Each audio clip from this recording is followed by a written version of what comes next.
हमें भगवान पर विश्वास बिल्कुल उस बच्चे की तरह करना चाहिए जिसको हवा में उछालो तो वो हंसता है, डरता नहीं, क्योंकि वह यह जानता है कि आप उसे गिरने नहीं दोगे।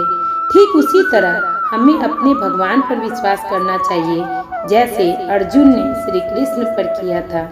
महाभारत के युद्ध के प्रारंभ होने के पहले दुर्योधन और अर्जुन दोनों भगवान श्री कृष्ण के पास सहायता लेने पहुँचे, परंतु श्री कृष्ण उस वक्त विश्राम कर रहे थे। तो दुर्योधन श्री कृष्ण के सिराहने के पास जाकर खड़ा हो गया और अर्जुन उनके चरणों में जाकर बैठ गया। जैसे ही श्री कृष्ण की आंखें खुली तो उन्होंने अपने सामने अर्जुन को देखा। उन्होंने अर्जुन से पूछा, अर्जुन तुम्हें क्या चाहिए, मांगो, क्या मांगते हो।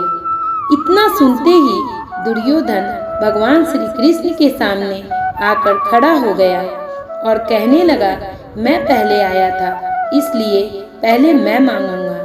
तो श्री कृष्ण ने कहा, भले ही तुम पहले आए हो, परंतु मेरी नजर पहले अर्जुन पर पड़ी, इसलिए पहले मांगने का अधिकार अर्जुन को है, और फिर अर्जुन तुमसे आयु में भी छोटा है।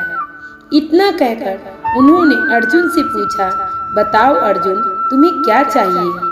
तो अर्जुन ने कहा, हे मधुसूदन, मुझे युद्ध में आपकी सहायता चाहिए। इस पर भगवान श्री कृष्ण ने कहा कि एक तरफ तो मैं हूँ निहत्था, जो शस्त्र भी नहीं उठाऊंगा, युद्ध भी नहीं करूंगा, और दूसरी ओर मेरी नारायणी सेना है जो अजेय है। अब तुम देख लो अर्जुन, तुम्हें इन दोनों में से क्या चाहिए। तब अर्जुन ने कहा, हे कृष्ण, मुझे तो सिर्फ आप चाहिए, मुझे तो सिर्फ आपकी ही जरूरत है। इधर दुर्योधन मन ही मन खुश हो रहा था और अर्जुन को मूर्ख समझ रहा था कि ये अर्जुन एक निहत्थे व्यक्ति को लेकर आखिर क्या करेगा। और ये तो अच्छा हुआ कि नारायणी सेना मुझे मिल गई, और ऐसा सोचकर वह खुशी खुशी वहां से चला गया। उसके जाने के बाद भगवान श्री कृष्ण ने अर्जुन से पूछा, अर्जुन तुमने मेरी नारायणी सेना को छोड़ मुझ निहत्थे को क्यों चुना। तो अर्जुन ने कहा, हे कृष्ण, मुझे आप पर इतना विश्वास है कि ऐसी एक तो क्या हजारों नारायणी सेना आपके सामने टिक ही नहीं सकती। अगर आप मेरे साथ हो तो दुनिया की कोई ताकत मुझे हरा नहीं सकती।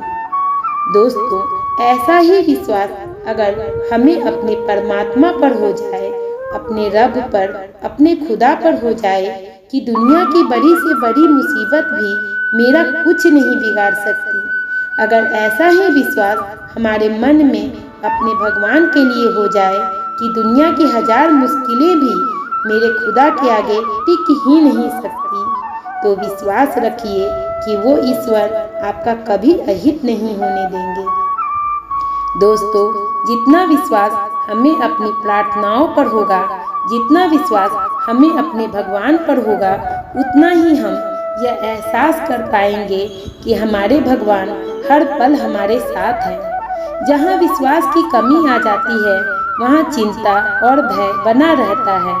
हमारे जीवन में हमारी हार उस वक्त होती है जब हम अविश्वास को अपना मित्र बना लेते हैं।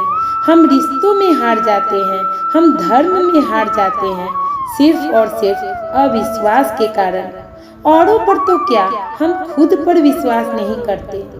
सोचते हैं कल से पढ़ाई करूँगा, मंदिर जाऊँगा, क्रोध छोड़ दूँगा, बुरी आदतों को छोड़ दूँगा, पर छोड़ नहीं पाते क्योंकि खुद पर जो विश्वास नहीं होता।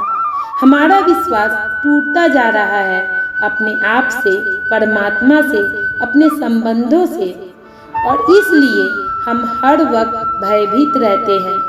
पर यदि हम अपने भगवान पर भरोसा रखें तो वो हमें कभी भयभीत नहीं होने देंगे। वो हर पल हमारे साथ हैं, पर हाँ, तब तक जब तक कि हम उनका दामन ना छोड़ दें। जब पांडवों की सभा में द्रौपदी का अपमान किया जा रहा था और जब भगवान ने द्रौपदी की रक्षा की तो द्रौपदी ने भगवान से पूछा कि भगवान, आपने आने में इतनी देरी क्यों की। तो भगवान ने कहा, मैं तो कब से खड़ा था, पर तूने ही बुलाने में देरी कर दी। तूने सबसे सहारे की उम्मीद की, तूने अपना भी बल लगाया, पर जब सब को छोड़कर तूने मुझे बुलाया तो मैंने तनिक भी देरी नहीं की, मैं तुरंत तेरे पास आ गया। दोस्तों, हम देर करते हैं अपने भगवान को बुलाने में, हमारे भरोसे में ही कमी रह जाती है। नहीं तो भगवान हमेशा अपनी अनुभूति का एहसास हमें कराते रहते हैं। भगवान कहते हैं कि तू सारी चिंता छोड़कर बस मेरा बन जा, तो तेरी हर बात की चिंता मैं करूँगा। परंतु यदि तू अपनी चिंता स्वयं करता है तो मैं निश्चिंत हो जाऊँगा। दोस्तों, अपना कर्म करते रहें और भगवान पर भरोसा रखें, क्योंकि वो सबकी सुनता है।